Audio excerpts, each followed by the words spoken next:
Assalamualaikum warahmatullahi wabarakatuh. A'udzu billahi minasyaitonir rajim. Bismillahirrahmanirrahim. Alhamdulillahi rabbil alamin wa bihi nasta'in wa la 'udwana illa 'alal zalimin. Asyhadu an la ilaha illallah wa asyhadu anna Muhammadan 'abduhu wa rasuluh. Qala rabbi shrah li sadri wa yassir li amri wahlul 'uqdatam min lisani yafqahu qawli.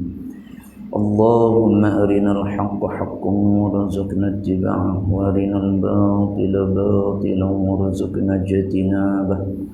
Rabbana iftah bainana wa baina qawmina bil haqqi wa anta khairul fatihin.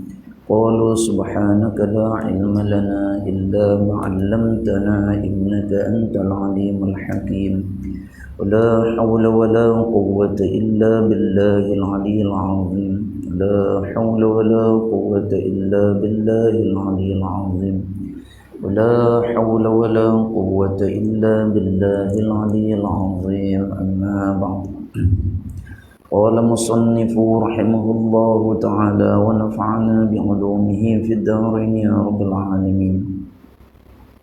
Sambungan kitab Riyadhus Shalihin jilid yang pertama.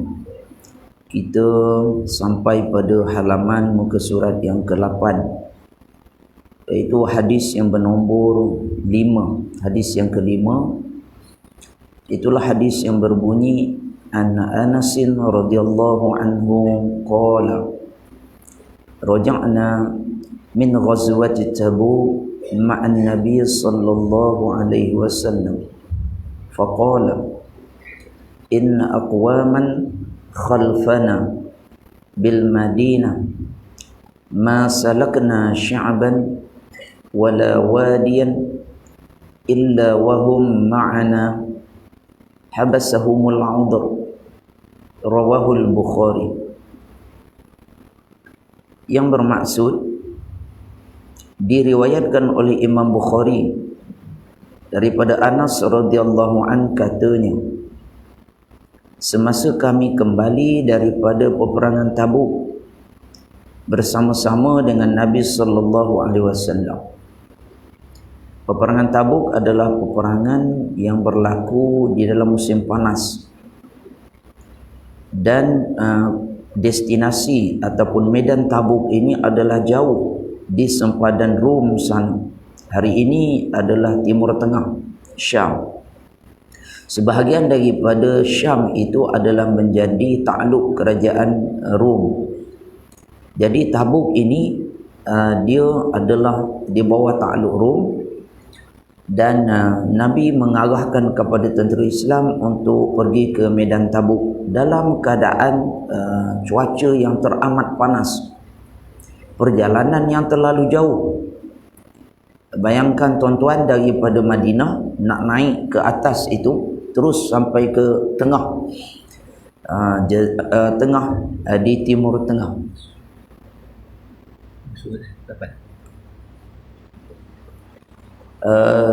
Dalam keadaan musim yang terlalu panas, kemudian pada ketika itu adalah biasanya orang Arab ni dia duduk di rumah duduk sebab panas, nak keluar rumah tu tidak sesuai. Yang paling baiknya adalah duduk di dalam rumah ataupun duduk di dalam kebun, terutama mereka-mereka yang mempunyai kebun-kebun kurma ataupun tamar yang redup, yang rendang, dan di dalam kebun itu adanya sungai-sungai yang mengalir. Keadaannya terlalu nyaman dan pemandangannya adalah terlalu indah. Begitulah keadaan di musim panas. Apatah lagi pada ketika itu adalah musim menuai hasil. Buah-buah tamar, buah kurma mengeluarkan hasil, cuma untuk dituai sahaja. Pada ketika itulah Nabi mengarahkan kepada tentera Islam untuk keluar berperang di medan Tabuk, yang menjadi ujian besar kepada tentera Islam pada ketika itu. Di sana Allah Ta'ala menunjukkan di mana keimanan manusia itu teruji, maka terbahagilah umat Islam kepada dua bahagian. Yang bahagian pertamanya yang beriman kepada Allah Ta'ala dan patuh kepada arahan Rasulullah sallallahu alaihi wasallam. Orang-orang yang beriman keluar ke medan Tabuk mengikut Nabi berperang, patuh kepada arahan Nabi, dan mereka tidak menghiraukan apa-apa halangan dan cabaran yang ada di hadapan mereka. Ada satu golongan lagi yang dinamakan, iaitulah golongan orang-orang munafik yang diketuai oleh ketuanya Abdullah bin Ubay bin Salul. Yang mana Abdullah bin Ubay bin Salul ini bersama dengan pengikutnya memberi alasan mereka tidak dapat pergi berperang. Mereka bukan tak nak, alasan mereka nak pergi perang, tetapi mereka memberi alasan bahawa rumah-rumah mereka tidak ada orang nak jaga. Nanti ada orang masuk, perompak, pencuri hasil tuaian mereka, tanaman mereka. Masa itu sedang menuaikan hasil dan mereka terlalu sibuk dengan pekerjaan. Maka mereka, orang-orang munafik yang diketuai oleh Abdullah bin Ubay bin Salul, tidak dapat untuk mentaati dan melaksanakan perintah dan arahan yang dikeluarkan oleh Rasulullah sallallahu alaihi wasallam.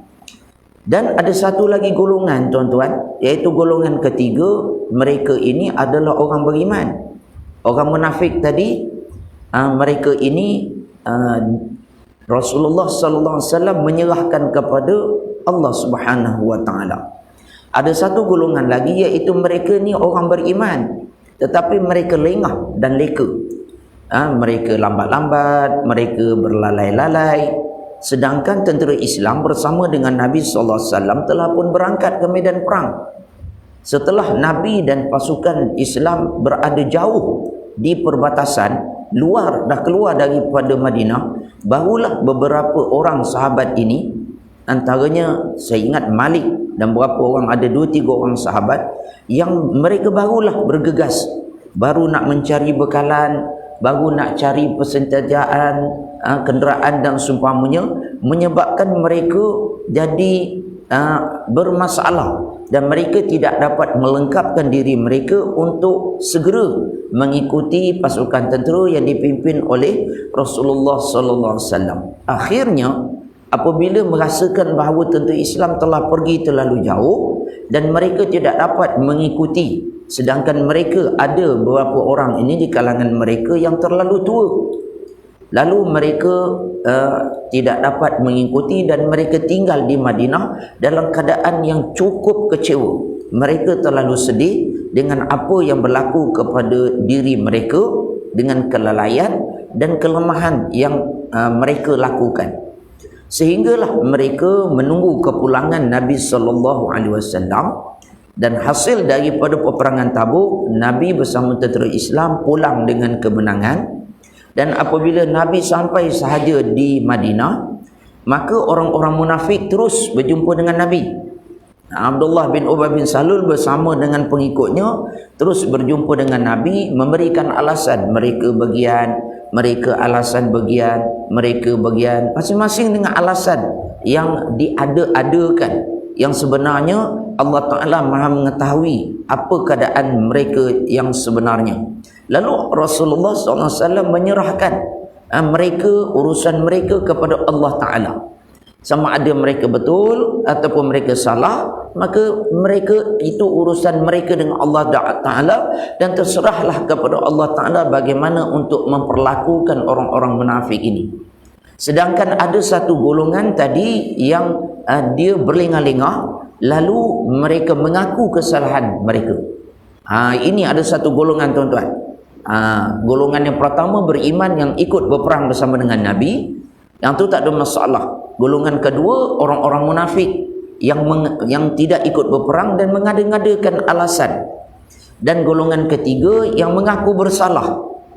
Mereka mengaku bersalah, mereka lengah, mereka lalai dan mereka leka. Akhirnya mereka tidak dapat mengikuti pasukan tentera Islam yang dipimpin oleh Rasulullah sallallahu alaihi wasallam. Lalu Rasulullah sallallahu menyerahkan untuk mereka itu dihukum mengikut apa yang ditentukan oleh Allah Subhanahu. Disebutkan dalam hadis bagaimana beberapa orang yang mengaku bersalah ini, mereka itu dihukum dengan dipulaukan.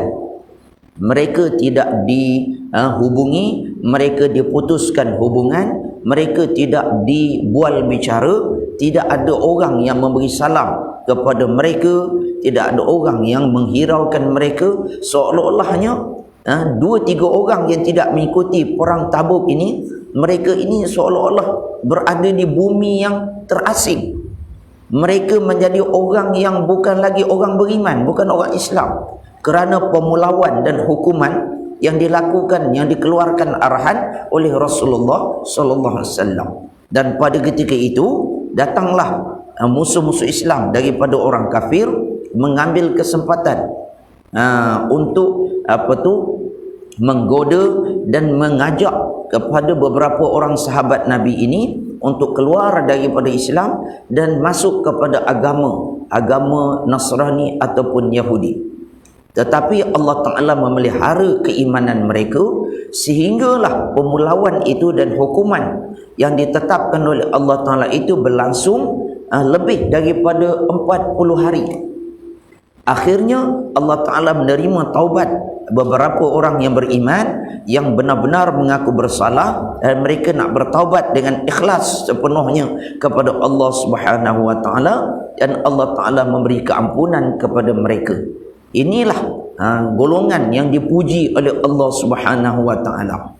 Orang yang bersalah dan dia mengaku bersalah, lalu dihukum dan bertaubat kepada Allah Ta'ala, dan taubat mereka diterima di sisi Allah Ta'ala. Malangnya golongan munafik yang mereka ini berpura-pura memberikan berbagai-bagai alasan. Sebenarnya mereka sengaja tidak mahu pergi berperang, sengaja tidak mahu berjuang bersama-sama dengan Rasulullah sallallahu alaihi wasallam. Sebab itu di dalam perjuangan Islam ini, tuan-tuan, di dalam kehidupan kita, kita tidak boleh lari daripada beberapa jenis golongan manusia ini. Di dalam pemerintahan kerajaan, apa yang berlaku pada hari ini adalah lanjutan daripada berlaku zaman Rasulullah SAW. Sebab itu kita jangan membezakan manusia ini dari segi parti politiknya, dari segi benderanya, warna-warninya. Tetapi Islam, Al-Quran, hadis Nabi SAW mengajar bahawa manusia itu berbeza. Yang pertamanya dari segi keimanan. Mereka yang taat dan setia kepada Allah Ta'ala dan perintah yang dikeluarkan oleh Rasulullah SAW.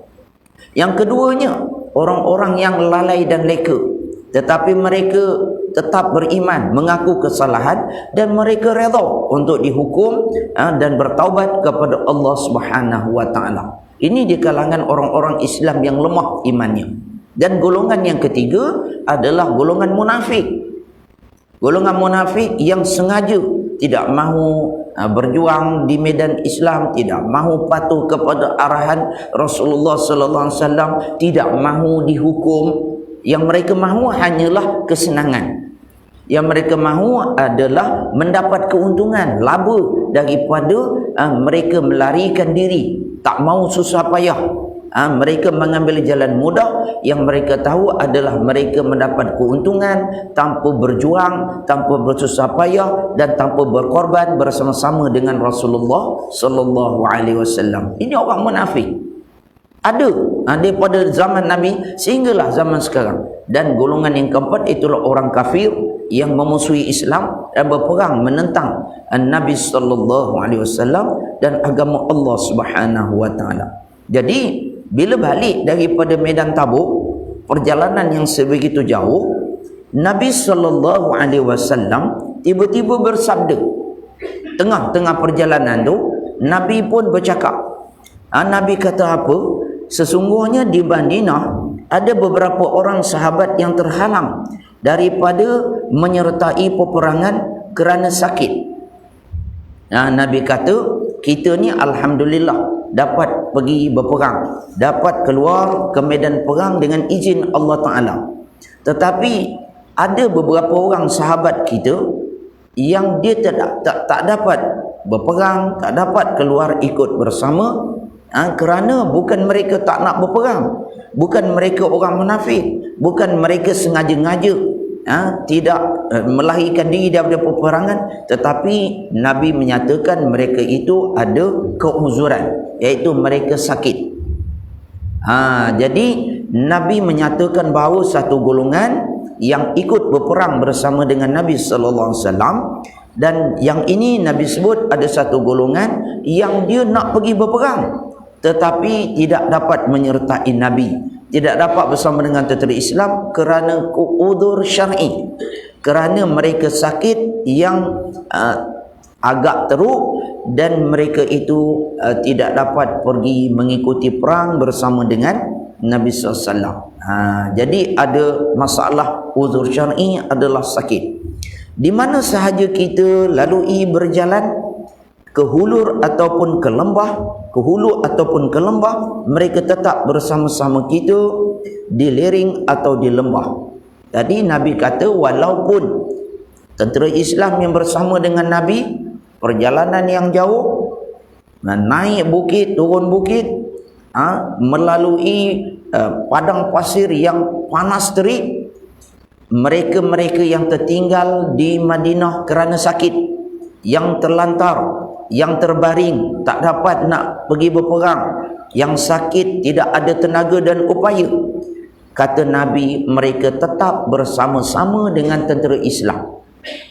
Tetap juga mereka sebenarnya walaupun zahir, walaupun nampaknya mereka sakit, terlantar, terbaring di rumah, tak dapat nak ikut ke medan perang, hakikatnya kata Nabi, ke mana tentera Islam pergi, mereka-mereka yang sakit itu tetap bersama dengan tentera Islam. Hakikatnya. Kerana apa? Kerana mereka ada uzur syar'i, mereka sakit. Jadi orang yang sakit dalam Islam, mereka duduk di rumah. Orang yang sihat, mereka keluar rumah pergi ke medan perang bersama dengan Nabi. Tetapi hakikatnya yang sakit di rumah dengan yang sihat di medan perang, kedudukannya sama di sisi Allah Ta'ala. Kedudukannya sama di sisi Allah Ta'ala dari segi maknawi dan hakikinya. Dari segi hakikatnya sama dan pahalanya adalah sama.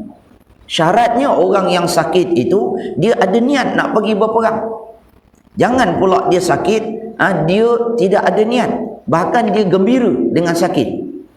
Alhamdulillah dapat sakit, tak payah pergi perang. Kalau sihat kena pergi perang, dia kata. Yang tu tak dapat pahala. Tetapi walaupun dia sakit, dia ada niat nak pergi perang, dia niat nak bersama-sama dengan Nabi SAW dan para sahabat, maka kata Nabi, pahala mereka sama. Di mana tentera Islam berada, begitulah bersamaannya orang-orang yang sakit, sahabat-sahabat yang sakit, yang berada terlantar di rumah. Hadis riwayat Imam Bukhari. Pengajaran hadis yang pertama, niat mempunyai peranan dan kedudukan yang tinggi dalam setiap amal kebajikan. Iaitu tuan-tuan, kita perlu menjaga niat. Sebagai umat Islam yang beriman kepada Allah Ta'ala, hendaklah kita sentiasa memperbarui niat. Apa-apa yang kita lakukan perkara yang baik, hendaklah diniatkan kerana Allah Subhanahu wa Ta'ala. Kita semua bersyukur kepada Allah kerana Allah Ta'ala memilih kita untuk hadir ke majlis yang mulia di rumah Allah Ta'ala ini. Tak semua orang yang dipilih oleh Allah Ta'ala. Jadi sebab itu sepatutnya ramai lagi yang datang. Kerana ini adalah majlis ilmu. Kerana ini adalah majlis yang diberkati dan diridai oleh Allah Ta'ala. Jadi terlalu besar kedudukannya di sisi Allah Subhanahu Wa Ta'ala. Apabila kita datang majlis ilmu, apabila kita datang berjemaah di rumah Allah Ta'ala, maka hendaklah kita berniat semata-mata kerana Allah Ta'ala. Jangan kita terlupa niat, jangan kita meninggalkan niat, maka kita akan rugi. Amalan kita tidak dinilai dan tidak dihitung oleh Allah Subhanahu Wa Ta'ala. Jadi ini pentingnya niat, peranannya niat. Kerana dengan niat yang ikhlas semata-mata kerana Allah Ta'ala, pertamanya diterima di sisi Allah Ta'ala, dan yang keduanya amalan itu akan bermula dengan baik dan akhirnya berakhir dengan kebaikan. Ramai orang yang membuat kebaikan, ramai tuan-tuan orang yang membuat amal ibadat, dia nak jadi orang baik, tapi dia bermula dengan baik sampai di pertengahan jalan dia terkandas tuan-tuan, dan tidak dapat mengakhirkan, tidak dapat menamatkan kebaikan dalam keadaan taat kepada Allah. Dia sampai tengah jalan terhenti, sampai tengah jalan terkandas, tak sampai ke tempat penamat. Kenapa? Kerana pertamanya tidak berniat, dan keduanya tidak ikhlas kepada Allah Subhanahu Wa Ta'ala. Orang-orang yang ikhlas, orang-orang yang berniat semata-mata kerana Allah Ta'ala, maka mereka akan diberi pertolongan Allah Ta'ala. Mudah-mudahan daripada awal hingga akhirnya akan berada dalam kebaikan dan ketaatan semata-mata kerana Allah Ta'ala.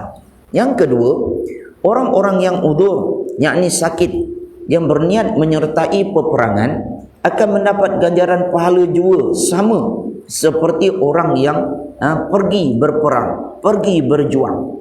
Sebab itu tuan-tuan, ini adalah berdasarkan hadis yang telah pun kita baca tadi. Ini yang disebutkan oleh Nabi SAW. Sama. Walaupun yang sakit duduk di rumah, yang sihat pergi medan perang. Yang sakit itu terlantar saja rehat di rumah. Sedangkan yang sihat itu terpaksa bersusah payah, terpaksa berletih, berkorban, menderita seumpamanya. Tapi pahalanya adalah sama. Begitu juga kita yang datang ke masjid, kita datang rumah Allah Ta'ala, kita datang kuliah. Alhamdulillah kita niat kerana Allah Ta'ala, mudah-mudahan ganjaran pahala itu ada di sisi Allah Ta'ala. Ada yang tak dapat datang, dia di rumah, dia sakit, dia niat nak datang juga, tapi oleh kerana sakit, oleh kerana uzur, maka dia tidak dapat menghadirkan diri di rumah Allah Ta'ala. Pahala dia sama. Pahala dia sama, oleh kerana dia niat kerana Allah Ta'ala, dia pun nak datang, cuma berbeza keadaan dia sakit, pahala dia sama juga dia perolehi macam mana kita yang dapat hadir dalam majlis ilmu berjemaah di rumah Allah Subhanahu Wa Ta'ala. Jadi sebab itu ini kelebihan Islam. Ini kelebihan yang diberikan oleh Allah Subhanahu Wa Ta'ala kepada hamba-hambanya. Jadi pentingnya kepada kita yang pertamanya niat, dan dengan sebab itu sebenarnya uzur syar'i ataupun sakit itu tidak menghalang untuk seseorang melakukan ibadah kepada Allah Ta'ala. Walaupun keadaannya berbeza, satu yang sakit, satu lagi yang sihat, tetapi pahala tetap sama. Hakikatnya kedua-duanya berada di dalam keadaan yang taat kepada Allah Subhanahu Wa Ta'ala. Dan perlulah kita fahami berdasarkan hadis ini, maka Islam tidak menganjurkan kezaliman. Kadang-kadang manusia ni tuan-tuan, masa dia sihat, dia lupa Allah Ta'ala. Masa sihat, masa kaya, masa senang, masa kuat, dia tak nak datang rumah Allah Ta'ala. Dia lupa Allah Ta'ala. Tiba dia Allah Ta'ala uji, dia sakit, Allah Ta'ala uji, dia susah, dia miskin, dia menderita, dia dalam keadaan hina. Masa tu bersungguh-sungguh dia nak datang rumah Allah Ta'ala. Ada yang datang berpapah, ada yang datang berkerusi roda, ada yang datang bertongkat, macam-macam tuan-tuan. Kenapa? Katanya masa itulah dia betul-betul ikhlas kerana Allah Ta'ala.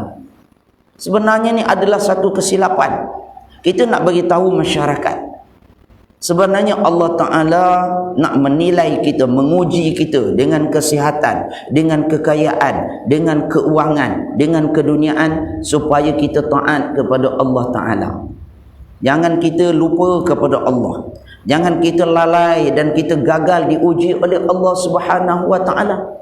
Ramai manusia begitu, tuan-tuan. Bila Allah Ta'ala bagi sakit, masa tu baru nak datang masjid. Bila Allah Ta'ala bagi miskin, bagi Allah Ta'ala bagi susah, masa itulah sungguh-sungguh sangat nak taat, nak beribadah, nak ingat kepada Allah Ta'ala. Kenapa? Itu tak betul. Tak betul. Bukan masa begitunya. Bila kita faham pada hadis ini, orang yang sakit, dia rehat di rumah. Duduk di rumah. Jaga kesihatan. Jaga tubuh badan. Biar makan ubat, biar sihat. Dah sihat baru datang masjid, dah sihat baru datang belajar, dah sihat baru keluar berjuang untuk agama Allah Ta'ala. Bukannya sihat lupa Allah Ta'ala, sihat lalai daripada agama Allah, sibuk dengan dunia. Dah sakit, dah melarat, dah menderita, dah nak mati, baru nak ingat rumah Allah Ta'ala, baru nak sedau ke diri. Ini tidak betul. Ini salah. Tak kena dengan hadis yang diajar oleh Nabi sallallahu alaihi wasallam. Dia ingat dengan dia sakit, dengan dia melarat, bertongkat, kursi roda, dia dapat pahala. Tak dapat pahala, tuan-tuan. Tak dapat pahala. Jangan ingat sakit-sakit, jangan ingat melarat-larat tu, oh banyak pahala. Masa ni lah nak tunjuk taat baik dengan Allah. Tuhan tak pandang. Tuhan tak pandang. Yang Allah Ta'ala pandang adalah kita kuat, kita sihat, kita kaya, kita taat kepada Allah. Itu Tuhan pandang. Jadi tolong perbetulkan amalan masyarakat kita, supaya kita ini jangan, bila salah amalan, maka sebenarnya kita bukan buat kerana Allah Ta'ala, tetapi kita melakukan ibadat semata-mata kerana makhluk. Nak tunjuk dia sakit tu, boleh datang juga masjid. Nak tunjuk dengan orang, bukan tunjuk dengan Allah.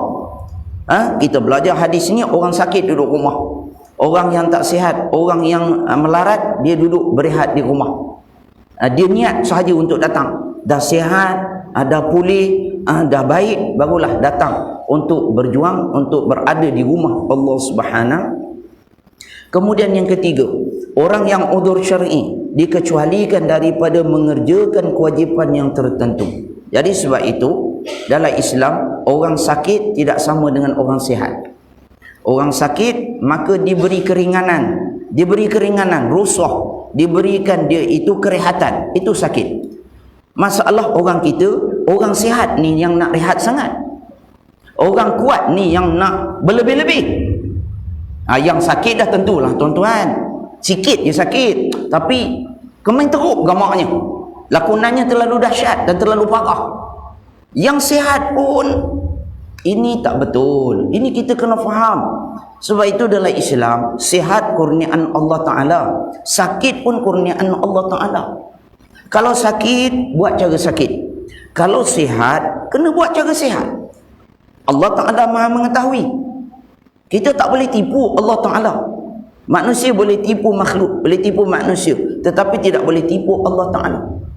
Sihat kena berjuang, sihat kena taat, sihat kena berkorban, sihat kena ke depan. Masa sakit pula dia nak ke depan. Masa sakitlah nak tunjuk-tunjuk. Masa sihat tak nampak batang hidung pun, bayang pun tak nampak. Tak betul, tak betul, salah. Jangan. Ini tidak diajar oleh Islam. Nabi SAW tak suruh macam itu. Allah Ta'ala tak perintah. Sihat, ramai sihat, ramai datang. Ramai sakit, tak apa. Macam PKP hari tu. Nampak tak Allah Ta'ala tunjuk? Masa COVID, masa PKP. Bukan sahaja kerajaan tak bagi, Allah Ta'ala tak bagi tu. Allah Ta'ala tak mengizinkan untuk kita datang rumah. Masa tu ramai sangat yang nak datang. Masa tu mengamuk-ngamuk, bergaduh-gaduh dengan polis pun ada. Masuk penjara. Tak apa, saya masuk penjara pun tak apa. Kami nak juga sembahyang. Dah kenapa engkau? Apa masalah engkau? Masa kena penyakit, masa kena wabak, kau dah menggila sangat nak taat ke Allah ni, kenapa?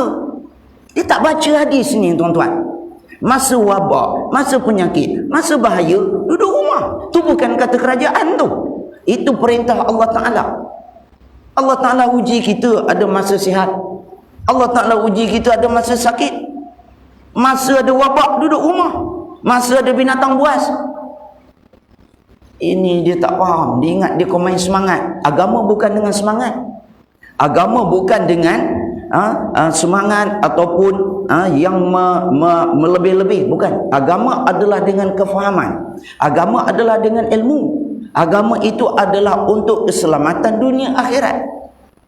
Nampak tak yang logat-logat yang lebih-lebih itu? Lepas dah habis ni dia mari tak masjid? Dia datang tak rumah Allah Ta'ala? Mana muka dia dekat kuliah-kuliah ni? Tak ada pergi cari dia. Tak carilah. Tak tahu mana hilang. Ini masalah. Ini masalah orang tak belajar, orang tak faham, tak betul. Jadi sebab itu kita jangan kena belajar, kena ada ilmu, kita kena faham supaya kita beramal dengan betul. Kita beramal dengan ilmu mengikut ajaran Al-Quran dan hadis Rasulullah sallallahu alaihi wasallam. Orang sakit dikecualikan. Orang sakit duduk di rumah. Masa wabak bahaya jangan keluar rumah. Masa sihat, masa kaya, masa senang, maka hendaklah dia ke depan. Dia hadir dan dia mara ke untuk menegakkan agama Allah Ta'ala. Hadis yang ke-6. Wa an Abi Yazid Ma'nibi Yazid bin al-Akhnas radhiyallahu an. Wa huwa wa abuhu wa jadduhu sahabiyuna. Qala kana Abi Yazid akhraja dananir yatasaddaqu biha fawada'aha 'inda rajulin fil masjid faji'tu فأخذتها فأتيته بها فقال والله ما إياك أردت فخاصمته إلى رسول الله صلى الله عليه وسلم فقال لك ما نويت يا يزيد ولك ما أخذت يا معن رواه البخاري. Yang bermaksud daripada Abu Yazid Ma'an bin Yazid bin Al-Akhnas radhiyallahu anhum. Mereka bertiga adalah sahabat Nabi sallallahu alaihi wasallam. Ayahku, yakni Yazid, Abu Yazid, dia mengatakan ayah dia telah mengeluarkan beberapa dinar. Ayah dia iaitu Yazid telah mengeluarkan beberapa wang dinar. Wang dinar ni duit apa tuan-tuan? Wang emas. Dinar. Dinar ni adalah wang emas. Kita hari ni wang kertas. Tu wang kertas lain, macam mana pun nilai dia tidak sama dengan wang dinar ataupun wang emas. Jadi ayah dia ni Yazid telah mengeluarkan wang emas dinar. Untuk apa? Yang hendak disedekahkan. Jadi rupanya ayah dia Yazid keluarkan wang emas dinar untuk sedekah. Dia keluarkan wang emas untuk sedekah. Maknanya sedekah yang paling baik, nilai yang paling mahal. Masa tu tuan-tuan, zaman Nabi SAW, wang yang paling mahal adalah wang emas dinar. Selepas wang emas iaitu wang perak, dirham. Kalau emas tu dinar, lepas daripada emas dirham iaitu wang perak. Wang perak ni separuh lah, bukan kata separuh, kurang sangat daripada wang emas. Kan? Macam orang perempuan dah tuan-tuan. Ada tak orang perempuan pakai rantai perak? Tak nak je dia pakai tuan-tuan. Dia buang je. Apa perak-perak, gelang perak, rantai perak. Tak nak, takkan dia pakai je. Emas. Bagi dia barulah betul dia kata. Betulnya emas. Jadi perak ke apatah lagi gangsa ni macam besi buruk lah tuan-tuan. Besi buruk buang gitulah, tak payahlah kan. Jadi gitu. Sebab itu mata wang ni adalah yang paling mahal, dinar, emas. Jadi ayah dia ni Yazid sedekah wang yang paling mahal, iaitu wang dinar, wang emas. Dia letak kat mana tuan-tuan? Lalu diamanahkan kepada seorang lelaki di masjid untuk diberikan kepada orang yang berhak menerimanya. Cara sedekah ayah dia ni pula, dia tak terus direct sedekah tuan-tuan pada orang yang perlu dapat. Dalam hadis ni ayah dia Yazid ni kan, dia ni Ma'an bin Yazid. Jadi Ma'an bin Yazid bin Al-Akhnas, anak dia Ma'an, ayah dia Yazid, atuk dia Al-Akhnas. Tiga-tiga ni sahabat Nabi. Jadi ayah dia ni Yazid sedekah, keluar duit emas, dia tak terus bagi pada siapa dia nak sedekah. Dia tengok ada orang dekat masjid, dia percaya kepada hamba Allah tersebut, dia pun pesan, ni tolong bagi siapa yang layak sekarang, siapa yang patut dapat, tolong bagi. Makna dia amanahkan kepada orang lain. Faham tuan-tuan? Dia tak terus bagi, dia amanah, dia bagi kepercayaan pada orang lain untuk sampaikan kepada siapa yang layak. Jadi bila sebegitu, apa yang berlaku tuan-tuan? Dia kata ni pada siapa-siapalah, hamba Allah tak sebut nama, siapa yang layak dapat nanti tolong bagi. Sedangkan yang dia bagi tuan-tuan, yang dia nak sedekah tu duit emas. Kalaulah orang tengah tu, makna orang yang diamanahkan, orang yang diberi amanah itu orang yang tidak jujur ataupun orang yang tidak amanah, sudah pasti duit tu akan lesap begitu saja tuan-tuan. Seperti yang berlaku pada hari inilah, dakwa-dakwi hari ni kan. Yang ini tuan-tuan, negara kita ni berjuta-juta, bilion-bilion, ni bukan duit emas tuan-tuan, ni duit kertas ni tuan-tuan. Kalau emas tuan-tuan tak tahulah macam mana kan, boleh berbunuh PRU ni. Kalau duit emas lah mati tuan-tuan. Kalau duit emas, ini kertas pun Allah tuan-tuan, maka main teruk lagi kita tengok dahsyatnya lakonan mereka kan. Ni macam-macam janjilah, macam-macam lakonan lah. Besok lepas dapat kuasa tak tahulah, ulang balik tuan-tuan. Dia kalau tidak berjuang untuk menegakkan agama Allah, kalau dia berjuang, matlamat dia bukan untuk li'la kalimatillahil ulia, memang sama je tuan-tuan. Duk kempen macam mana lah, watak macam mana, nama siapa apa lah, kalau dia matlamat dia apa kita tengok. Kalau matlamat dia untuk menegakkan hukum Allah, matlamat dia adalah untuk menegakkan agama Allah Ta'ala, keadilan Allah Ta'ala, maka itu akan diberi pertolongan oleh Allah Ta'ala. Tapi kalau dia punya matlamat keduniaan, kebendaan, kemajuan, keuntungan, memanglah untung, dia lah untung tuan-tuan, memanglah maju, dia yang paling maju, dia dulu, orang lain nanti dulu, sebab dia yang berkuasa, dia yang dapat. Jadi sebab itu ini kena betul kita nak nasihatkan. Mungkin tuan-tuan ada yang masuk bertanding, mungkin tuan-tuan ada yang masuk jadi calon, selamat berjuang, mudah-mudahan tuan diberi menang oleh Allah Ta'ala. Tapi betulkan niat. Saya nak ingatkan, jadi calon yang nak bertanding, yang macam-macam bendera, macam-macam warna ni, betulkan niat. Niatlah kerana Allah Ta'ala. Niatlah untuk menegakkan agama Allah Ta'ala, hukum-hukum Allah Ta'ala. Wah, betul-betul kuliah malam ni tuan-tuan. Apa syok datang kuliah kan? Ini kuliah takut je, cakap pun tak lepas je. Mudah-mudahan calon yang benar-benar ikhlas, calon yang benar-benar untuk menegakkan agama Allah Ta'ala, diberi pertolongan oleh Allah Ta'ala. Sebab itu tuan-tuan, matlamat kita bukan nak menang berjuang. Matlamat kita bukan dunia, bukan harta, bukan pangkat darjat. Matlamat kita adalah Allah Ta'ala. Matlamat kita adalah iqamatud din wa siyasatud dunya bih, tegakkan agama dan tadbir urus agama itu.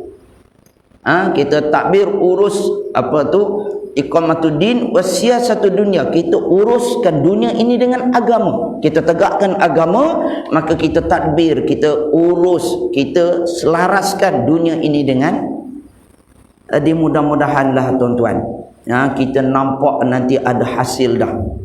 Jadi sebab itu ini pentingnya niat, ini pentingnya matlamat di dalam kehidupan kita, dalam perjuangan kita. Jadi balik pada hadis ni tuan-tuan, apa yang berlaku lepas dia wakil. Jadi macam kita lantik juga tuan-tuan, yang paling berkuasa sebenarnya rakyat, tapi kita wakilkan pada wakil rakyat kan. Wakil lah, dia wakil kita tuan-tuan. Agak-agak yang kita wakilkan ni boleh pakai tak boleh pakai tuan-tuan. Tanya sendirilah tuan-tuan. Yang kita lantik dia ni, kita wakilkan ni, dia ada akal tak ada akal tuan-tuan? Takut dia tak ada akal lah tuan-tuan. Ini bahaya. Jadi sebab tu kita ingatkan, kita niatkan, kita pun sebenarnya menjadi rakyat, kita pun perlu niat dengan ikhlas kerana Allah. Mereka-mereka yang akan mewakili rakyat, yang akan diberi amanah, maka mereka perlu ikhlas dan niat semata-mata kerana Allah Ta'ala. Jadi Yazid tadi dia wakilkan kepada seorang hamba Allah untuk bagikanlah siapa yang layak, siapa yang boleh. Maka aku pergi dan minta wang dinar itu daripada orang itu. Yang si anak ni, Ma'an bin Yazid ni tuan-tuan, dia tengok apa ayah dia buat, kat mana ayah dia letak duit emas tu, dia pergi dekat orang tu tuan-tuan. Dia pergi minta duit dekat orang tu tuan-tuan. Ada anak siapa buat macam ni ada? Ni dalam hadis ni tuan-tuan. Ayah dia keluar duit emas nak sedekah, wakilkan orang. Si anak pergi jumpa orang tu, pakcik ada duit emas ni, minta sini. Saya susah lah pakcik, saya layak ni terima, bagilah saya sedekah tu pakcik. Sedangkan orang yang diamanahkan tu tak kenal pun ni anak beranak. Nampak tuan-tuan? Dia ada seorang ayah nak bagi sedekah duit emas, kemudian ada wakil dia tu, orang tengah dia tu akan tukang bagi sedekah. Yang anak datang pergi minta pula pada yang wakil yang tukang bagi sedekah. Jadi anak tadi pergi minta, dia tahu ayah dia yang sedekah, dia tahu yang tu kan, duit emas tu dia minta.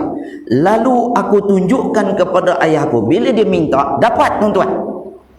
Si anak ni cerdik ke tak cerdik ke, baik ke jahat tak tahulah. Dia pergi minta, dia pergi jumpa wakil ayah dia tu, dia bagi tahu apa semua, dapat. Dia dapat duit yang ayah dia sedekah. Anak ni dia pergi jumpa wakil ayah dia tadi, dia minta dapat. Lepas dia dapat, dia pergi tunjuk ke ayah dia, ayah, ni duit yang ayah sedekah tadi ni saya dapat, saya minta dekat orang tu lah. Ini anak apa pun tak tahu tuan-tuan. Ni dalam hadis ni tuan-tuan. Ayah dia sedekah, ada wakil, anak dia pergi jumpa wakil tu, minta dapat, dah dapat, kau janganlah tunjuk ke orang tua tu. Dia pergi tunjuk pula ke ayah dia. Ni ayah sedekah tadi ni kat saya ni, saya dah dapat dah. Apa cerita ni tuan-tuan? Jadi bila dia tunjuk dekat ayah dia, maka beliau pun berkata, apa ayah dia kata? Bila anak dia tunjuk yang ayah dia sedekah, anak dia dah dapat. Ayah dia kata, demi Allah, bukan kepada engkau yang hendak aku sedekahkan. Kau ni kenapa buat macam ni? Tak betul ni. Sampaikan ayah dia ni Yazid, anak dia Ma'an. Ayah dia kata, wallah, demi Allah, ayah bukan nak sedekahkan engkau. Ni patut engkau tak boleh dapat ni. Ni pasal engkau yang ambil ni. Dah ayah dia marah pula, tak puas hati. Yang anak dah dapat, yang ayah dah sedekah. Jadi dah jadi masalah antara dua beranak, ayah dengan ayah dia kata, ayah bukan nak bagi engkau, yang kau ambil ni kenapa? Ya Allah, bertuahnya anak, kata orang Melaka, bertuah lah. Memang bertuah pun dah dapat kan. Jadi ayah dia sampai bersumpah. Dia kata, bukan kau, maknanya kalau boleh ayah dia tu tak nak bagilah, patutnya bukan anak dia yang dapat, orang lain. Tapi sekarang yang berlakunya anak dia dah dapat. Maka berlakulah pertelagahan antara kami berdua. Jadi dua beranak ni akhirnya jadi bergaduh, bertelagak, bercakaran. Macam tu tuan-tuan. Yang ayah dia kata, engkau tak boleh dapat, pulang balik pada orang tu tadi. Yang anak dia kata, dah dekat saya punya lah. Anak dia kata anak dia dah dapat, anak dia punya. Ayah dia kata, bukan kau, anak aku Sazali, kau pulangkan balik. Kan ayah dia kata tak boleh, anak dia kata dah dapat. Macam mana tuan-tuan? Nampak tak? Ini orang Melayu tak jadi macam ni. Orang Melayu tak jadi kan? Orang Melayu dia tak ada, dia terus ambil je. Bapak aku punya duit, apa lagi nak pergi kat masjid, apa lagi nak sedekah, ambil je. Anakku Sazali, tu betul tuan-tuan. Jadi bila bertelagah macam tu, yang anak kata dia punya, yang ayah kata tak boleh, bukan kau ambil, tak selesai. Akhirnya macam mana tuan-tuan nak bagi selesai? Akhirnya kami berdua adukan perkara itu kepada Rasulullah sallallahu alaihi wasallam. Naik mahkamah, tuan-tuan. Kita kata hari ni naik mahkamah lah. Tapi hakim masa itu adalah Rasulullah sallallahu alaihi wasallam. Hakim hari ni macam-macam hakim lah, tuan-tuan. Hari ni orang lain, besok tukar orang lain pula. Hari ni mahkamah, besok mahkamah lain pula. Itu masalah hari ni. Jadi zaman hari tu hakim dia adalah Rasulullah SAW. Terus dua beranak ni, ayah dengan anak, jumpa Nabi. Maknanya kes tak selesai. Yang ayah kata anak dia salah, yang anak kata ayah dia tak betul. Anak kata dia betul, ayah kata dia betul. Kan? Jadi mana satu yang betul ni? Sekarang ni masalah dia adalah wang dinar emas tu kepunyaan siapa? Anak yang dah dapat ke ataupun ayah dia minta supaya anak dia pulangkan balik? Mana anak tak boleh, ayah dia tak nak bagi kepada anak dia juga. Bila sampai aduan, diberi keterangan kepada Rasulullah sallallahu alaihi wasallam, dijelaskan apa kedudukan yang sebenar, apa keputusan, apa ulasan yang telah disebutkan oleh Nabi sallallahu alaihi wasallam. Lalu Rasulullah sallallahu alaihi wasallam pun bersabda, berhasillah pahala. Oh pula dah Nabi kata, dapat pahala, kata Nabi. Dapat pahala, Nabi kata. Walhal dua beranak ni dah beramuk. Nabi kata dapat pahala. Siapa yang dapat pahala? Kalau kita dapat bala, tuan-tuan. Nabi kata dapat pahala. Bagi engkau apa yang engkau niatkan, wahai Yazid. Jadi kata Nabi, wahai ayah, si ayah yang bernama Yazid, engkau dapat pahala. Sebab engkau dah niat sedekah, kau dapat pahala. Engkau dah keluar duit emas, kau dah niat sedekah, kau dah wakil ke orang, kau dapat pahala. Apa yang kau niat, yang kau buat, kau dah dapat pahala. Tapi duit kau tak dapat lah, duit kau dah habis lah. Kau jangan nak ungkit-ungkit, kau jangan nak sembang-sembang, kau jangan nak gembu-gembu, gebang lebat-lebat lagi. Dah, engkau dapat pahala. Sekarang ni nak apa, tuan-tuan? Nak pahala ke nak duit? Ni yang pilihan raya ni nak apa sebenarnya ni? Tu apa matlamat dia? Dia nak apa? Ni juga sama juga dalam hadis ni, tuan-tuan. Jadi Nabi kata dapat pahala. Si ayah, kamu Yazid, kamu dapat pahala. Apa yang kamu niat, apa yang kamu buat, walaupun duit dah habis apa semua, tapi kamu dapat pahala. Jangan takut, tu tak ada masalah. Dapat. Yang anak dapat apa pula? Dan halal harus bagi engkau apa yang engkau ambil, wahai Ma'an. Yang ayah dia dapat pahala, yang anak pula dapat duit emas. Halal. Nabi kata halal. Yang anak dia tu ambil, yang anak dia tu dapat, yang itu halal. Itu bahagian engkau. Jadi betul lah. Nampak, ini keputusan Nabi. Nabi kata si ayah dapat pahala, si anak dapat duit emas. Halal. Dua-dua halal. Pahala pun halal, duit emas pun halal. Ayah pun dapat tapi dapat pahala, anak pun dapat tapi dapat duit emas. Selesai masalah. Siapa salah? Tak ada siapa salah, dua-dua betul. Walaupun bergaduh, walaupun bercekau, walaupun bertelagah, tapi dua-duanya benar, dua-duanya betul. Jadi kita harap PRU ni semua betul lah, tuan-tuan. Kan? Janganlah semua tak betul. Tu yang parah tu. Dengan benderanya, dengan habis duitnya, semua tak betul. Jadi kita harap nanti adalah yang dapat bahagian masing-masing. Kita tak naklah pula nanti lepas PRU nanti yang menang jadi yang menang jadi arang, yang kalah jadi abu. Ini kita kena muhasabah dulu, tuan-tuan. Kita tak nak duk berperang, duk beramuk apa semua ni. Dalam hadis ni dua beranak ni bertelagah, bercakaran, tapi dua-dua dapat. Yang ayah dapat pahala, yang anak dapat harta. Baguslah, tuan-tuan. Kita tak nak kita ni lepas PRU nanti dahlah kita tak dapat apa, yang menang dapat arang, yang kalah jadi abu. Lepas tu pula orang bukan Islam pula yang untung. Orang bukan Islam pula yang menang. Orang bukan Islam pula yang akan berada di tampuk yang paling tinggi dalam negara kita. Ini yang paling malang, tuan-tuan. Jadi sebab itu ini sekadar peringatan kita, supaya kita sentiasa beringat. Kan? Sebab ada seorang hamba Allah kata orang Melayu ni mudah lupa. Adalah hamba Allah Ta'ala seorang tu. Kan? Dia kata orang Melayu ni mudah lupa. Tapi kita yang beriman kepada Allah Ta'ala, kita perlu waspada, perlu berhati-hati. Mudah-mudahan Allah Ta'ala memberikan kemenangan, kejayaan di dunia dan akhirat kepada orang-orang yang beriman dan ikhlas semata-mata kepada Allah Subhanahu Wa Ta'ala. Hadis riwayat Imam Bukhari. Pengajaran hadis, keterangan sahabat ni siapa tuan-tuan? Kan, dalam hadis ni Ma'an, anak ayah dia Yazid, atuk dia Al-Akhnas. Ma'an bin Yazid bin Al-Akhnas. Tiga-tiga ni adalah sahabat. Sahabat ni macam mana kategori sahabat tuan-tuan? Sahabat ialah mereka yang pernah berjumpa dengan Nabi sallallahu alaihi wasallam dan beriman dengan Nabi sallallahu alaihi wasallam. Ni sahabat, orang yang jumpa dengan Nabi, dia beriman dengan Nabi walaupun seketika, walaupun sekejap. Dia pernah tengok Nabi sallallahu alaihi wasallam. Kan? Serta mati dan beriman walaupun masa pertemuannya singkat.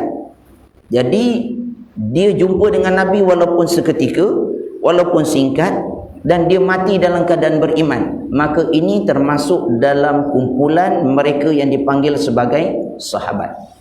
Sahabat.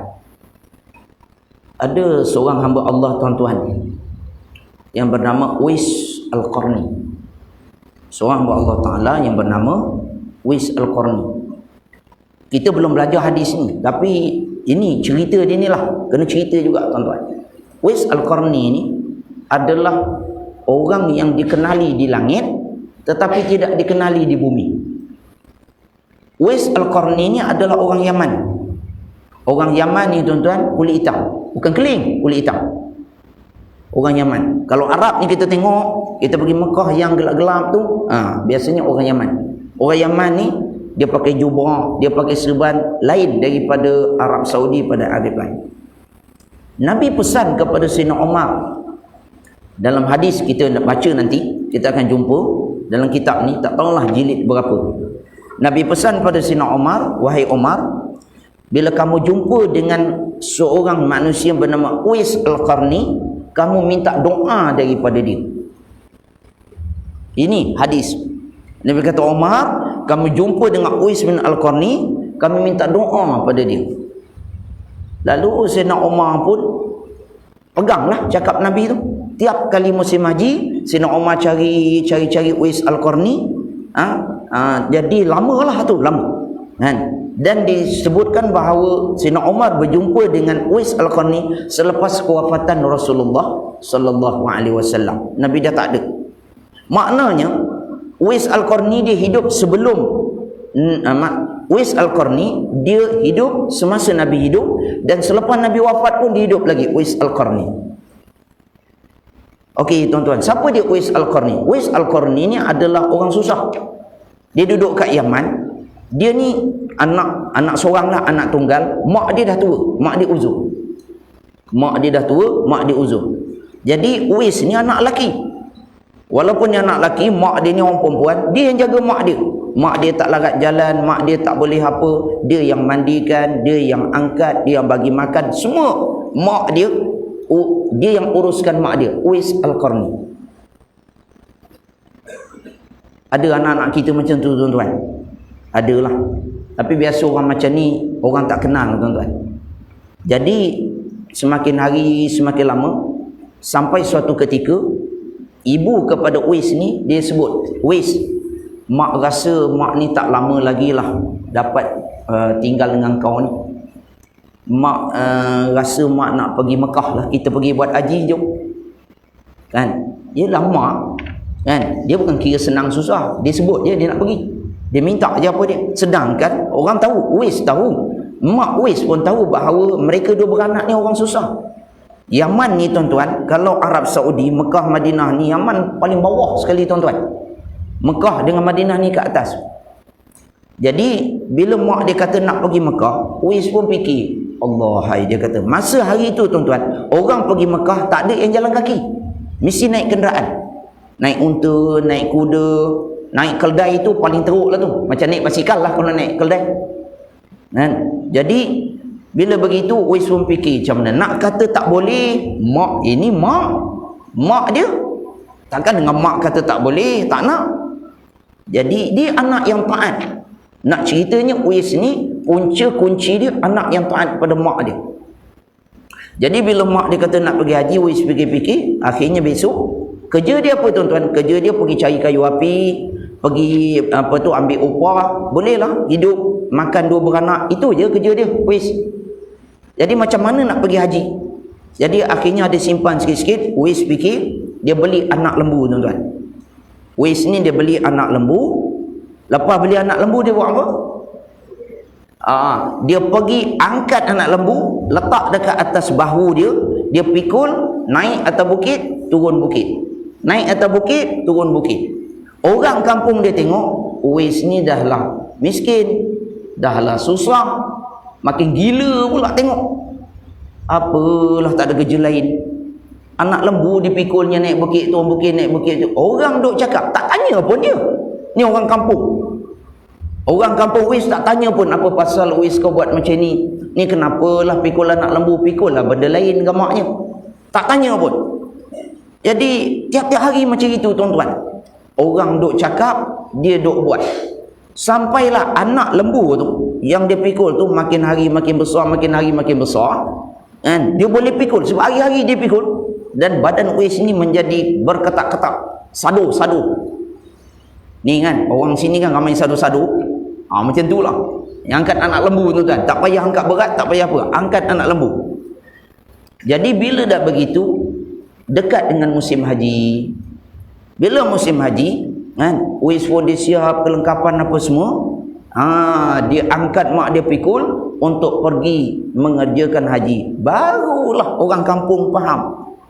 La ilaha illallah. Selama ni yang dia kutuk, selama ni yang masuk Facebook, Instagram, yang viral apa semua macam-macam dalam netizen media sosial tu, semua dosa semua. Dah berlaku tuan-tuan, yang sekarang ni dulu dah berlaku. Baru masing-masing sedar, la ilaha illallah Uwais, apalah kau tak cakap dulu, nak cakap apa? Tak tanya. Apa salah orang angkat anak lembu naik bukit, turun bukit, bukan kacau apa pun. Tapi mulut manusia macam tu lah tuan-tuan. Jadi dia pikul mak dia daripada Yaman sampai ke Mekah tuan-tuan. Jalan kaki. Pikul mak daripada Yaman sampai Mekah, jalan kaki. Buat apa? Nak buat haji. Tak buat kita tuan-tuan. Takkan dalam zaman sekarang ni. Tu Uwais Al-Qarni. Ni dia. Allah tuan-tuan.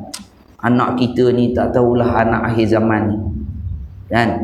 Dia pikul sampai di Mekah, bawa mak dia pergi depan Kaabah, tawaf. Lepas siap tawaf, dia pun doa, ya Allah, kau ampunkanlah dosa mak aku ni, ya Allah. Ada apa-apa dosa kecil, besar, banyak, sikit, ampunkanlah dosa mak aku. Mudah-mudahan ibu aku ni tak ada lagi dosa, bersih daripada sebarang dosa. Masukkanlah ibuku dalam syurga. Semua dia doa pada Allah Ta'ala untuk ibu dia yang tercinta, yang disayangi dan dikasihi tuan-tuan. Ini anak yang taat. Bila mak dia dengar, mak dia sakit. Orang tu, bila mak dia dengar sampai Uwais habis doa, mak dia tanya, Uwais, semua doa tu mak dengar, kau doakan mak je. Kau tak doakan untuk engkau ke Uwais? Semua kau doakan untuk mak je, doalah untuk engkau. Tak apalah mak, saya dah doakan untuk mak. Kalau Allah Ta'ala bagi pada mak, saya pun dapatlah mak. Ini anak mak nama dia. Bukan anak bapa, anak mak. Dia tak ada bapa. Saya doakan untuk mak, Allah Ta'ala bagi mak, saya pun dapat, tak apa. Itu sayangnya Uwais pada mak dia tu. Kasih anak kepada mak. Ini susah tuan-tuan. Mak sayang ke anak tu biasa. Mak kasih ke anak tu memang dah. Anak yang sayang kasih ke mak ni susah. Mahal tuan-tuan. Itu yang meninggikan darjat Uwais di sisi Allah Subhanahu wa Ta'ala. Siap pergi haji, bawa balik. Bila dah balik tuan-tuan, hidup macam biasa. Dah sampai kat rumah tu dah gitu, teringat pula nak bertemu dengan Nabi SAW. Sebab orang cerita Nabi, orang cerita dia ni kan ada utusan Allah Ta'ala, semua orang jumpa dengan Nabi. Tapi Uwais masa pergi haji, masa tu tak sempat lagi jumpa dengan Nabi. Jadi dia minta izin dengan mak dia untuk pergi jumpa dengan Nabi. Minta izin nak pergi ke Madinah, nak jumpa dengan Nabi. Jadi mak dia kata, kalau pergi nanti macam mana mak? Tak apalah mak, dia kata pergi sekejap je, lepas jumpa dengan Nabi nanti dia baliklah. Jadi mak pun kan, anak dia dah minta, bagilah mak pesan, lepas jumpa Nabi cepat-cepat balik, jangan lama-lama. Pergilah, dia pun pergi. Sampai-sampai dekat rumah Nabi, tuan-tuan. Sampai dekat rumah Nabi, bagi salam, Siti Aisyah bagi tahu, masa tu pula kebetulan Nabi tak ada kat rumah. Nabi kat mana? Di medan perang. Nabi berada di medan perang. Allahu Akbar. Nak jumpa Nabi datang pada Yaman ni jauh. Ni bukan Melaka KL tu kan, bukan Melaka Bangkok ni. Ini kan. Oh, macam mana kalau nak tunggu nanti lama sangat, tak tahu Nabi balik bila. Sebab medan perang ni tak tahu dia habis selesai bila. Tak dijangkakan. Tapi kalau tak tunggu dah datang jauh pula. Akhirnya dalam keadaan sebersalah begitu, jadi Uwais pun pesan pada Siti Aisyah, nanti jumpa lain kalilah, dia minta izin balik dulu.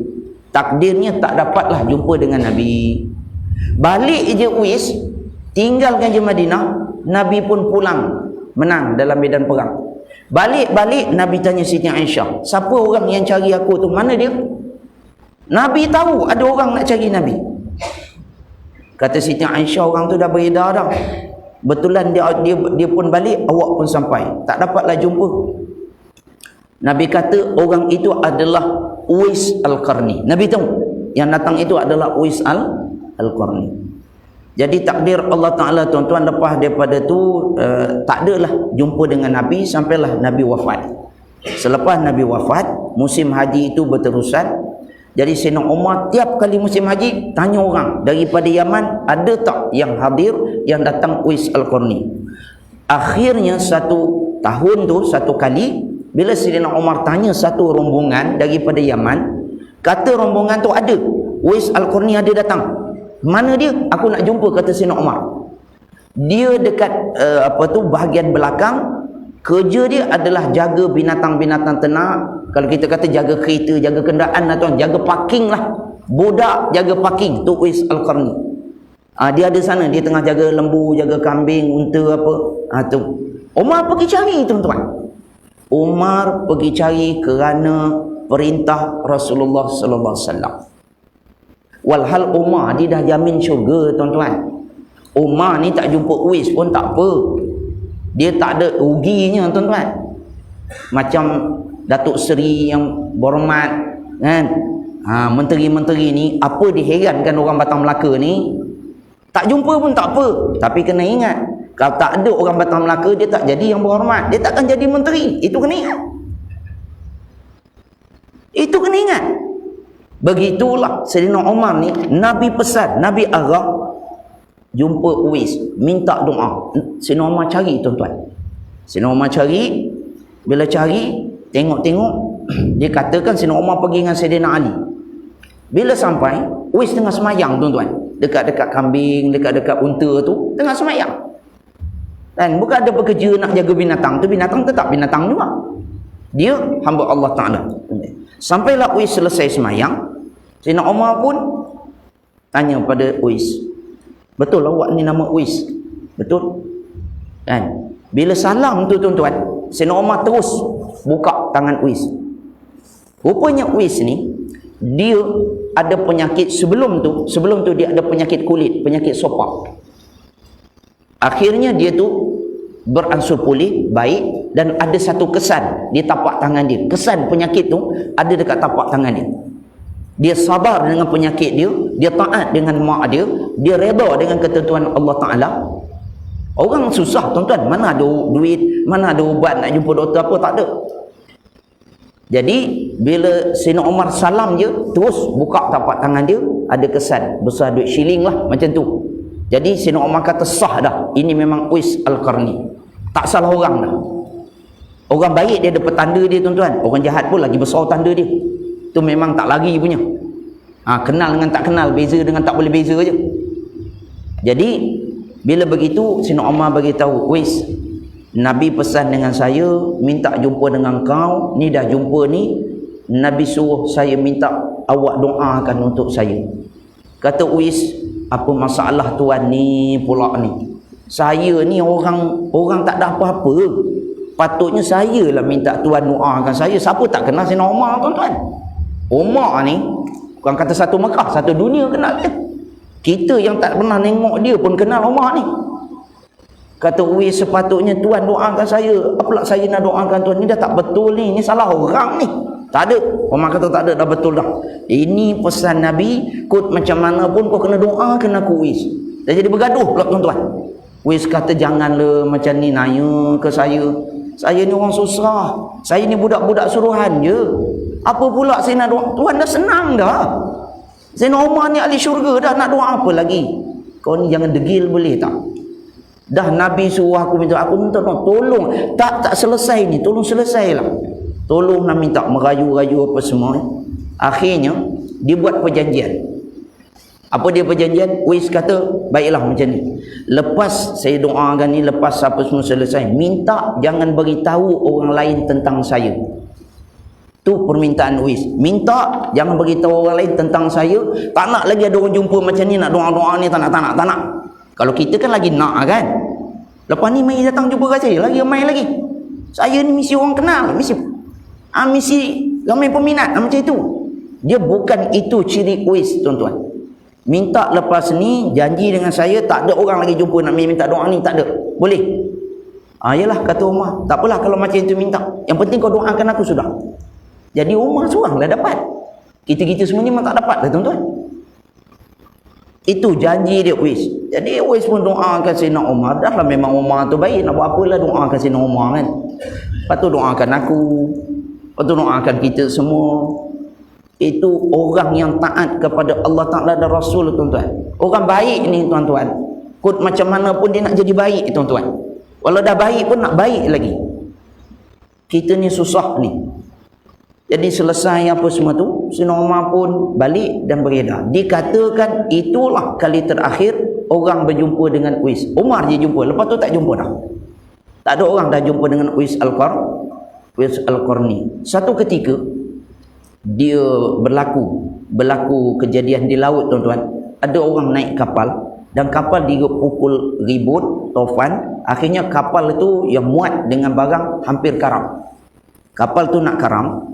Jadi yang dalam kapal tu penumpang-penumpang tu semua dah nak lemas, nak minta tolong macam mana pun tak tahu. Tiba-tiba nampak seorang hamba Allah Ta'ala sembahyang atas air laut, tuan-tuan. Ada seorang hamba Allah sembahyang atas air laut. Jadi yang dalam kapal ni semua menjerit, minta tolong tuan, minta tolong tuan. Ada orang lain nak tenggelam, dia boleh sembahyang seorang atas laut, tuan-tuan. Kalau sembahyang atas darat pun susah juga, tuan-tuan. Nak sembahyang atas air laut ni. Jadi bila begitu orang minta tolong, jadi yang hamba Allah sembahyang ni, dia pun beri arahan. Okey, keluar sorang-sorang semua datang dekat dia. Di atas permukaan laut, tuan-tuan. Semua yang dalam laut tu dia katakan berapa, dalam kapal tu berapa orang tu semua keluar, semua selamat dah. Kata yang sembahyang tu, dia kata tak apalah tuan-tuan, yang penting tuan-tuan selamat, barang-barang tu semua tak apalah, biarlah, itu hak Allah Ta'ala, Allah Ta'ala ambil, biarkan. Jadi bila dah selesai, takkan nak pergi mana pula, duduk di atas laut tu kan. Jadi yang ramai-ramai tu kata, tuan, barang yang kami bawa tu adalah kepunyaan anak-anak yatim yang kami bawa ni, kami jadi wakil ni, nak sampaikan dekat Mesir. Kapal tu nak pergi kat Mesir tu, nak sampaikan pada anak-anak yatim. Macam kita lah nak bagi kat Palestin apa semua gitu, tuan-tuan. Jadi kalau dah tenggelam ni, tak ada apalah kami nak bawa sana. Kata hamba Allah yang semayang tu, betul ke? Betul, tuan. Kalau takdirnya barang tu boleh selamat, macam mana? Apa janji kamu? Kami janji kami akan amanah. Kami akan sampaikan pada anak yatim, kami tak khianat, kami tak tipu, kami tak ada apa-apa, tak betul. Betul. Dah janji semua. Akhir, tuan-tuan, kapal yang tenggelam tu timbul balik, tuan-tuan.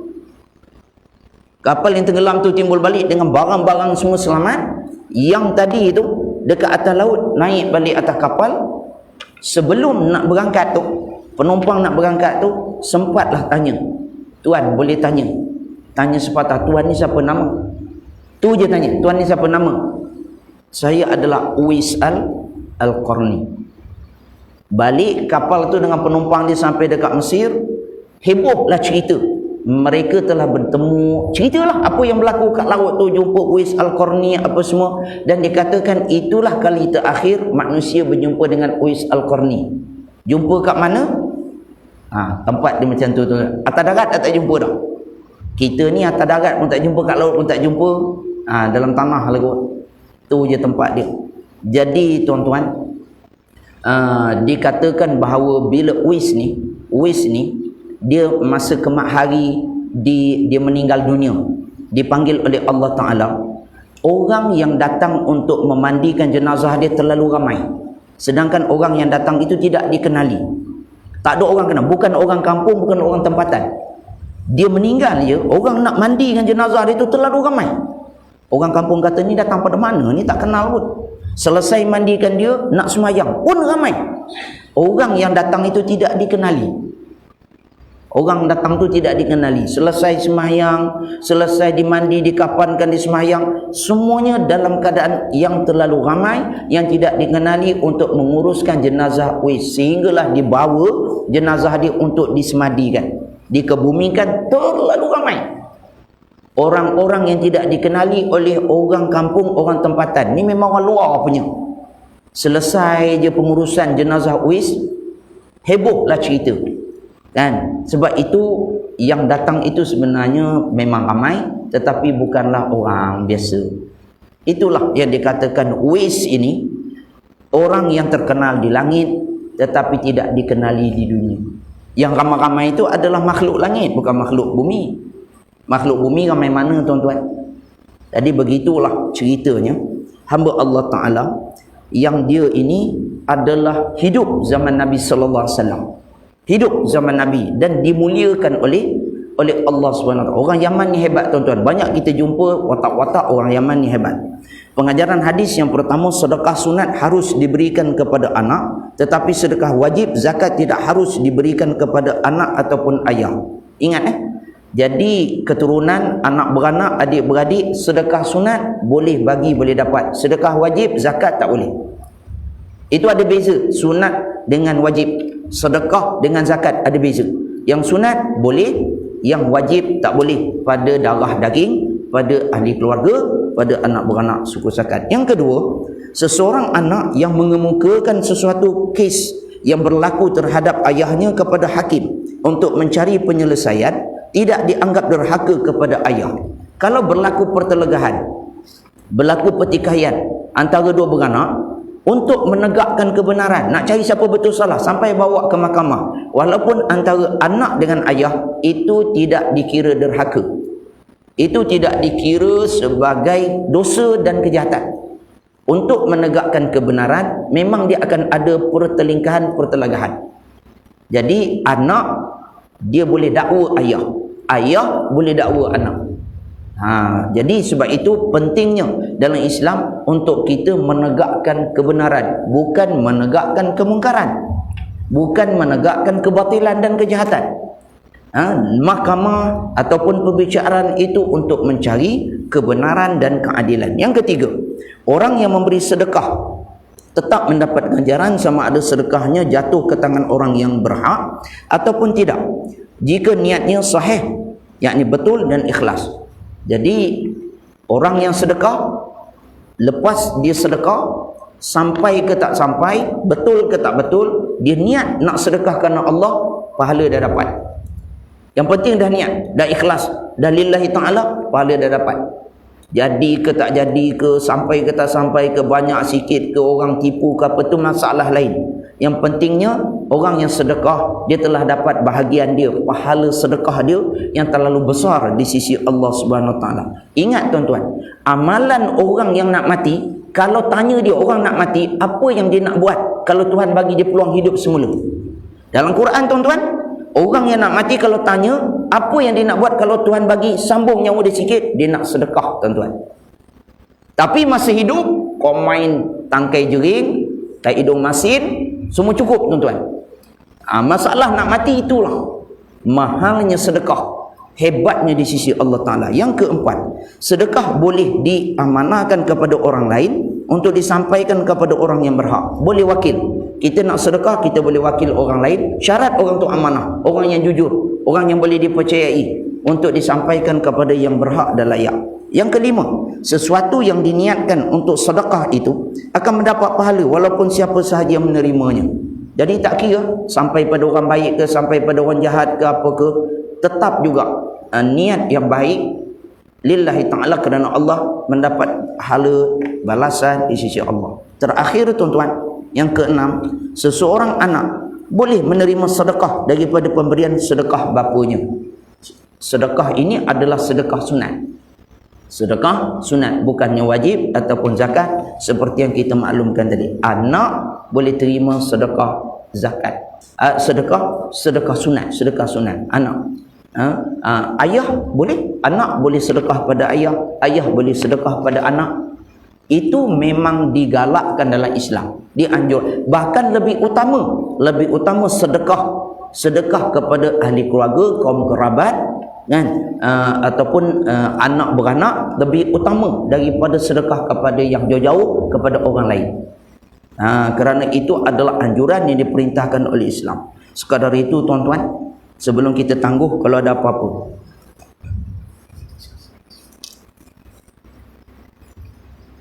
Tak ada tuan-tuan? Allah Ta'ala alam. A'udzubillahi minasyaitonir rajim. Bismillahirrahmanirrahim. Alhamdulillahi rabbil alamin, wassalatu wassalamu ala asyrafil anbiya'i wal mursalin sayyidina Muhammadin wa ala alihi washabbihi ajma'in. Rabbana anfa'na bima 'allamtana, rabbi 'allimna alladhi yanfa'una. Allahumma arhamna bil Qur'anil karim waj'alhu lana hujjatan.